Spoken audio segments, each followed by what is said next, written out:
અમદાવાદની ઓળખ બનેલા અટલ ફૂટ બ્રિજની ચમકમાં વધારો થવા જઈ રહ્યો છે। એમસી દ્વારા ફૂટ બ્રિજના કલરકામ માટે ટેન્ડરની પ્રક્રિયા હાથ ધરાઈ છે। અટલ બ્રિજ ઘણા સમયથી બની ગયો છે, ત્યારે પ્રવાસીઓમાં આકર્ષણનું કેન્દ્ર બનેલા ફૂટ બ્રિજ પર કલરકામની જરૂરિયાત ઊભી થઈ છે। અહીં આવતા પ્રવાસીઓના આકર્ષણમાં ઘટાડો ન થાય, જેથી ફરી એકવાર ફૂટ બ્રિજનું કલરકામ કરાશે। તો કેટલાક સમયથી અટલ બ્રિજની સફાઈ કરાવી, તદુપરાંત જે ઉપરની જે કમાનો છે એનું બ્યુટિફિકેશન જે કરાવવું એ જરૂરિયાત લાગી છે। એને લગભગ ખાસો એવો સમય પણ થયો છે। પરિણામે એના ટેન્ડર આપણે વાત કરીએ કે આવનાર સમયમાં ઇન્વાઇટ કરીશું અને ફરીથી અટલ બ્રિજ છે એક નવા રંગ રોગાન સાથે આપણને જોવા મળશે। અમદાવાદમાં માણેક ચોક અને લો ગાર્ડનમાં આવેલી હેપી સ્ટ્રીટ શહેરના હાર્ટ સમાન છે, અને ત્યારે એમસીની સ્ટેન્ડિંગ કમિટીએ હેપી સ્ટ્રીટ ફરી ધમધમતી કરવાનો નિર્ણય લીધો છે। અગાઉ ઉચ્ચ ભાડા હોવાથી ફૂડ વેન્ડર્સ ન આવતા હોવાની રજૂઆત હતી, ત્યારે હવે માસિક 25,000ના ભાડા સાથે ફૂડ વેન્ડર્સને હેપી સ્ટ્રીટમાં ઊભા રહેવાની પરવાનગી આપવામાં આવશે।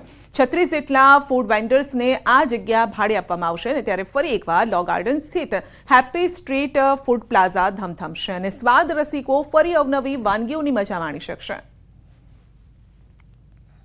લોકો દ્વારા જે રજૂઆત કરવામાં આવી હતી એ કામને મંજૂરી આપવામાં આવી છે અને તેમને નોમિનલ ભાડું 25,000ના દરથી દર મહિને ત્યાં આગળ પોતાની વાન લઈને ઊભા રહી શકશે। અને જે 36 જૂના વેપારીઓ હતા એને પરિણામે આપણે વાત કરીએ કે આ હેપી સ્ટ્રીટ છે, લો ગાર્ડનની આપણે વાત કરીએ કે ફૂડ બજાર છે, એ પુનઃ ધમધમતું થશે।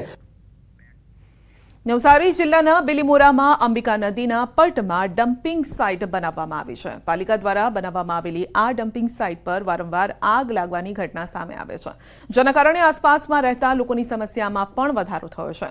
પ્લાસ્ટિક તેમજ કચરાના ધુમાડાના કારણે લોકોના સ્વાસ્થ્ય પર પણ ગંભીર અસર થઈ રહી છે। ડમ્પિંગ સાઇટ પર આજે ફરી આગ લાગવાના કારણે શહેરના પશ્ચિમ વિસ્તારમાં ધુમાડાના ગોટે ગોટા ફેલાયા, જેના કારણે લોકોને શ્વાસ લેવામાં તકલીફ પડી રહી છે।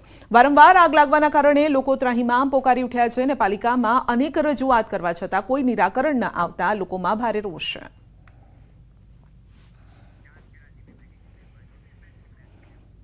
અમદાવાદમાં પીજીના યુવકો સ્થાનિકો વચ્ચે ઘર્ષણ। ચાંદખેડાના ગ્રીન ગોલ્ડ સિટીમાં ઘર્ષણનો બનાવ। પીજીમાં રહેતા 2 યુવકો અને સ્થાનિક વચ્ચે તકરાર થઈ છે। મોડી રાત્રે પીજીમાં રહેતા યુવકો સાથે મારામારી થઈ। સ્થાનિકોએ પીજીમાં રહેતા 2 યુવકોને માર માર્યાનો આરોપ છે, અને અગાઉ પણ સ્થાનિકો અને પીજી યુવકો સાથે બબાલ થઈ હતી।